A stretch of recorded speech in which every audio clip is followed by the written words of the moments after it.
네, 반갑습니다. 감사합니다. 부처님은 어느 누구도 관계없이 다 행복하게 해주시려고 원을 세우셨습니다. 그 때문에 많은 분들이 부처님 하면은 자기 소원을 들어주신다, 어떤 것도 다 들어준다고 생각을 하거든요. 그래서 내 고민을 해결해 주십시오, 나의 행복을 빨리 주십시오 라고 이렇게 기도를 합니다. 근데 다 이루어지지 않거든요. 부처님은 뭐 마법사가 아니거든요. 왜 그러냐면은 부처님은 모든 중생을 다 행복하게 해주는 길을 열어 놓으셨을 뿐이지 한 사람 개인에 대해서 이렇게 행복을 주시지는 않아요. 단 하나의 그 방법의 길이 있습니다. 그건 뭐냐면 보시를 해야 돼요. 보시를 해야만이 부처님은 그 사람이 원하는 걸 들어주십니다. 이 법화경에도 보면은 자기의 눈과 자기의 머리와 자기의 몸을 보시해서 행복을 얻었습니다. 그리고 그 법화경 화성유품인가요? 방편부로 나와 있고, 화성유품에 보면은 많은 신들이 이제 자기의 궁전을 보시했습니다. 가장 마지막에 범천왕이 자기 궁전을 보시했어요. 왜? 부처님 가르침이 너무 좋으니까 부처님 저희 궁전을 받아주십시오 하고 개성 올린 게 있습니다. 원이차공덕, 보고벌체, 아등여등생, 개공성불도 단 4부입니다. 근데 조계종에서는 그 중간에 2구를 더 보태죠. 원이차공덕, 보고벌체, 아등여등생, 당생극락구, 동경무랑수, 개공성불도. 근데 그거는 당내가 됩니다. 당내는 미래가 되는 거죠. 근데 불교는 미래는 없어요. 현재 이 순간 뿐이죠. 현재 이 순간이 연장되면 미래가 되는데, 당연히 현재가 행복하면 미래가 행복으로 이어진다는 건 당연하기 때문에 현재 이 순간을 제일 중요시 합니다. 근데 잘 생각하셔야 돼요. 보시라고 하는 것이 어떤 개념인가 하는 거를 잘 생각 한번 해보셔야 됩니다. 보시라고 하는 거는 조건이 아닙니다. 무조건적으로 상대에게 바치는 거예요. 자신의 머리와 눈을 보시하고 자신의 몸을 보시한다는 것은 부처님 가르침을 위해서 자기가 머리를 쓰는 거고 안목으로 보는 거고 몸으로 실천하는 것을 얘기하는 겁니다. 그리고 범천왕이 자기 궁전을 바쳤다 하는 것은 범천왕이 궁전을 바친다 하더라도 부처님께서 그거를 받으셔서 자기가 사용하실까요? 자기 걸로 만드셨을까요? 그러니까 경전에 있는 경전 글귀를 잘 해석할 수 있는 안목이 있어야 됩니다. 범천왕은 자기 궁전을 바쳤을 겁니다. 부처님께서는 그걸 받으셨을 거예요. 어떻게 받으셨겠습니까? 소유권만 부처님께서 가지셨을 거예요. 왜냐하면 이 세상의 모든 것은 부처님이 소유권을 갖고 있습니다. 그렇기 때문에 법화경 뒤에 보면은 3개는 다 나의 것이다. 그 가운데 중생은 다 내 자식이다. 거의 나만이 중생을 구제할 수 있다. 그런 내용이 있거든요. 유명한 글귀인데, 이 세상의 모든 게 부처님께 아닌 게 없습니다. 왜? 부처님이라는 것은 우주거든요. 우주 안에 모든 것이 탄생되어 있어요. 그렇기 때문에 부처님이 나의 자식이라 했잖아요. 결국은 분신이란 말입니다. 그럼 부처님께서는 우리의 모든 것을 소유할 수 있는 소유권이 갖고 있을 뿐이지 그거를 사용할 수 있는 사용권은 우리에게 있단 말입니다. 궁전을 보시해도 내 몸과 마음, 눈, 머리를 다 보시해도 그거는 부처님에게 소유권이 있다는 것 뿐이지 사용권은 우리에게 있다는 거죠.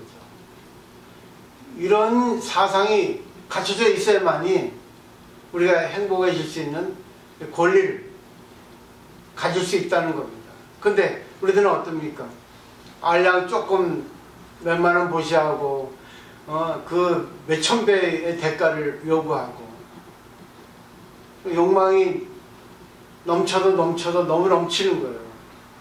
필요할 때만 와서 부처님 해주십시오. 자기 이기주의로 부처님이 자기 수하로 만듭니다. 당신 나한테 이거 해주세요. 그럼 내가 대가로 좀 내가 내겠습니다. 이렇게 아주 이기주의적인 아주 얄팍한 그런 생각을 갖고 불교 신앙을 하고 있으니 얼마나 부처님께서는 마음이 아프시겠어요. 한번 오늘은 생각해 보십시오. 진실로 내가 불교를 믿고 있는 것, 불교 사상에 대해서 얼마큼 알고 있는 것, 내가 전적으로 보시를 하지 않으면 부처님 가르치면 내 것이 될 수가 없습니다. 부처님 가르치는 거 하나가 될 수 없어요. 가장 알기 쉬운 예를 말씀드릴게요. 있는 그대로라고 하는 말이 있습니다. 있는 그대로라고 하는 말은 정말 있는 그대로예요. 나타난 현상에 대해서 내가 슬프면 슬픈 그대로, 기쁘면 기쁜 그대로. 그게 있는 그대로입니다. 근데 있는 그대로 내가 받아들일 수 있어요.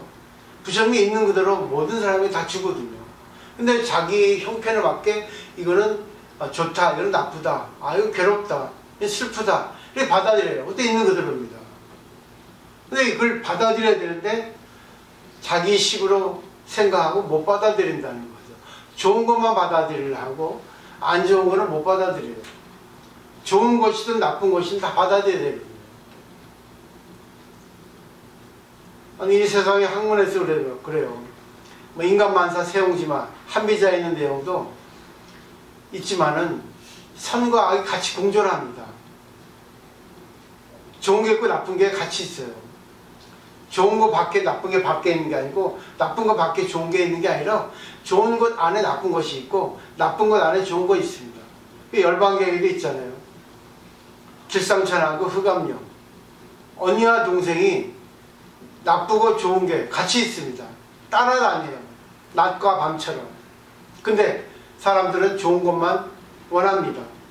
근데 동생이 그러죠. 우리 언니 흑암녀가 밖에 있는데 나하고 항상 같이 다닙니다. 언니를 받아주면 내가 여기 있을 수 있고 언니를 받아들이지 않으신다면 난 여기 못 있습니다. 그러니까 주인이 다 내쫓아 버렸잖아요.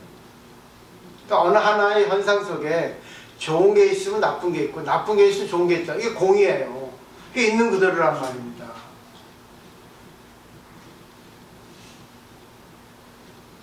자, 이제 결론을 내죠. 불교는 나무란 말이 있습니다. 나무. 나무아미타불. 원래 나무죠, 나무. 나무는 귀한다는 뜻입니다. 중국말로 번역을 하면 귀한다예요. 귀한다는 말을 알기 쉽게 번역을 하면 위임한다, 맡긴다 이런 뜻입니다. 근데 이와 똑같은 말이 있습니다. 이슬람교의 이슬람입니다. 이슬람이라는 것은 위임한다, 맡긴다는 뜻이에요. 누구에게 맡기겠습니까? 이슬람의 신이 누구예요? 알라 신입니다. 경전이 코란입니다. 알라에게 맡긴다, 위임한다. 뭐를? 나의 모든 것을. 이게 바로 이슬람교입니다. 그래서 인샤알라, 인샤알라 하잖아요. 인샤알라는 신이 원하신다는 뜻이에요. 근데 똑같은 것도 우리에게 있습니다. 남아미타불 나무 간세무상. 내 부처님께 귀합니다. 하잖아요. 그러니까 천수경부터 시작하잖아요. 그리고 나무 관세모사 정근하잖아요. 남아미타불 하잖아요. 나무 몇 번 면하교. 나무 서가모니불. 나무란 말은 부처님한테 귀의한다. 부처님 맡긴다. 나는 부처님 거다. 부처님이 원하신 대로 하겠다. 부처님 뜻하신 대로 하겠다. 부처님한테 배운 대로 하겠다. 부처님 가르친 대로 따르겠다. 이 뜻이거든요. 근데 대부분의 불자 90%가 말만 하고 안 합니다.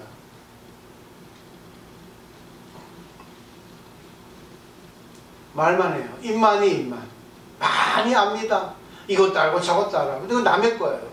자기 게 아닙니다. 그 자기가 말로 한 것을 갖다가 실천해야 됩니다.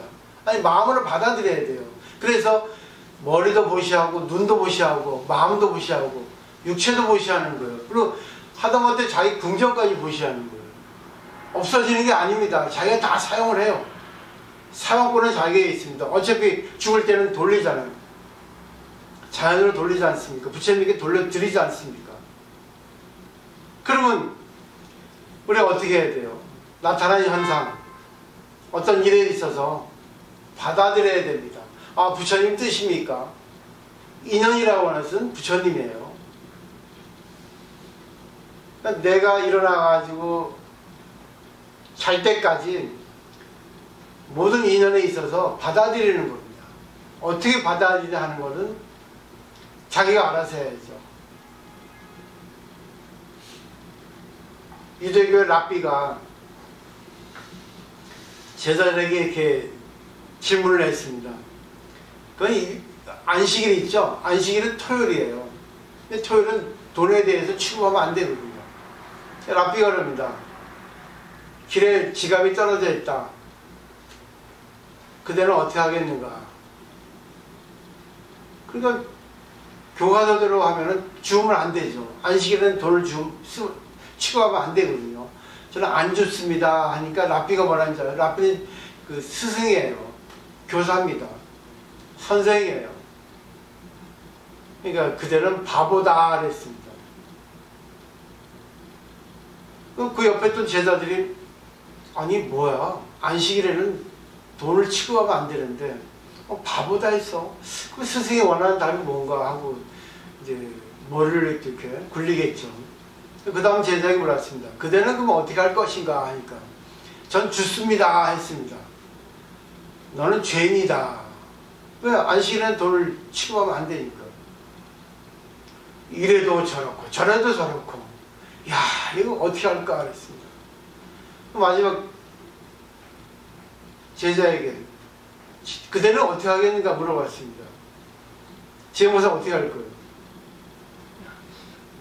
이 시간만 되면 졸리지. 눈 감고 명상하는 거야? 아, 머리도 끄뻑끄뻑한 것 같은데 어떻게 하겠어요? 아니 저는 그 돈을 취급하지 말라는 말은 그 이득을 위한 영리적인 행위를 하지 말라는 거지 돈 자체에 대해서 완전히 그걸 거부하라는 뜻이 아닌 것 같아서 돈을 주어서 주인을 돌려준다든가 정 안 되면 그 돈에 주인이 없으면 그걸로 보시를 한다든가 그렇게 할 것 같습니다. 아 역시 머리를 막 굴리시네. 그죠? 근데 그 답은 거기서 나온 답은 그래요. 나는 잘 모르겠지만 그런 상황이 전개되면 신이 나에게 어떻게 하라고 답을 주실 거라고 생각합니다. 이랬어요. 전부 신에게 맡기는 거예요. 그러니까 항상 우리가 신앙자라고 생각하면 어떤 일에 직면했을 때 좋든 나쁘든 공으로 돌려야 돼요. 공. 있는 그대로는 다른 말은 공이거든요.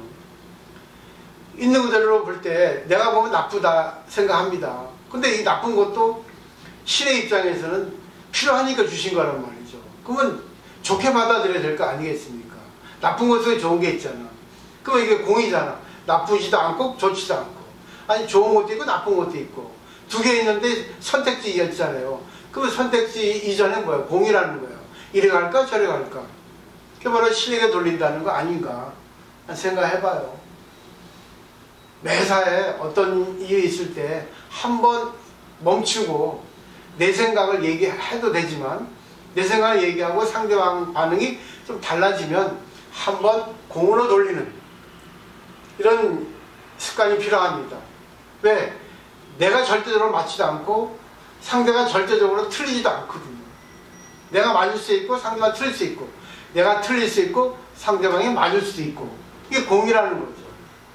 그렇기 때문에 우리가 불교를 정말 신앙하는 입장, 불교를 배우는 입장에 있을 때는 한번 너무나 이 세상의 잣대에 휘둘리는 것보다는 또 부처님 가르침을 너무 곧바로 따르기보다는 이것저것을 다 한번 살펴보고 거기에 기도하는, 부처님 이럴 때는 어떻게 하면 좋겠습니까 하는 그런 마음을 내려놓는, 부처님한테 맡기는, 거기서 나오는 답으로서 자기가 이렇게 결론을 내릴 수 있는 답이 나와야 됩니다.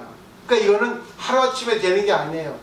답을 내다 보면은 자꾸만 내면서 이 답이 아주 세련돼지는 거죠. 답이 이제 지혜로운 답이, 지혜로운 답이 나올 수가 있다는 겁니다. 그래서 오늘 정리를 하면은, 우리들은 부처님의 생명을 받았어요.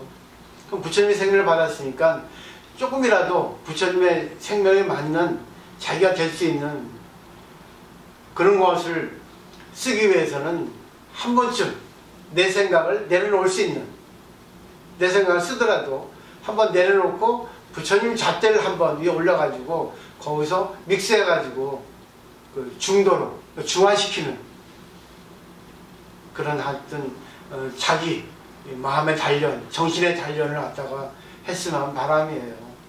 오늘 와주셔서 고맙습니다. 마치도록 하겠습니다.